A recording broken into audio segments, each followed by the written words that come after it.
అక్క శ్యామలక్క వచ్చేసినా బాగుండవా? బానే ఉంటావులే గానే ఏదో చెప్తా ఉండవు కదక్క. ఏం చెప్తా ఉండవు? దిశ చట్టాన్ని తీసేసి ఇప్పుడు చాలా మంది అమ్మాయిలు చనిపోవడానికి, ఆత్మహత్యలకి, మానభంగాలకి కారణమవుతా ఉన్నారు అని చెప్తా ఉండవు కదా. కూటమి ప్రభుత్వం మీద ఏదో చెప్తా ఉండవు ఎలిగేషన్స్. నువ్వు ఎంతసేపటికి ఒక విషయం జరగంగానే కిరణ్ రాయల గురించి, అమ్మాయి లక్ష్మి గురించి వచ్చేసినావు కదా. నువ్వు అంటే ఏదైనా ఒకటి దొరికితే ఎగేసుకుంటూ వచ్చి పార్టీ మీద పడిపోవడమేనా? ఇంక వేరే పని పట్టం లేదు కదా. సరే నువ్వు చెప్పినావు కదా దిశ చట్టం కింద చెప్పినావు కదా. సరే అక్క నాకు తెలియదు కానీ దిశ చట్టం కింద పెట్టినప్పుడు ఎంతమంది అమ్మాయిలు చనిపోకుండా ఎంతమంది ఆత్మ సంరక్షణ జరిగిందో వాళ్ళందరూ పేర్లు లిస్ట్ ఒకటి పెట్టిమే నాకు. అప్పటి నుంచి దిశ చట్టం కింద పెట్టినప్పటి నుంచి ఎంతమంది సేవ్ అయ్యారు. తర్వాత సచ్చిన శాప కన్నా రేటు ఉంటుంది కానీ జగన్మోహన్ రెడ్డికి ఏమన్నా ఉందా?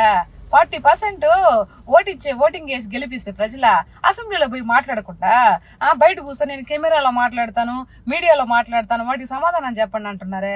ముందు ఆ విషయం కనుక్కొని చెప్పక్క. సరే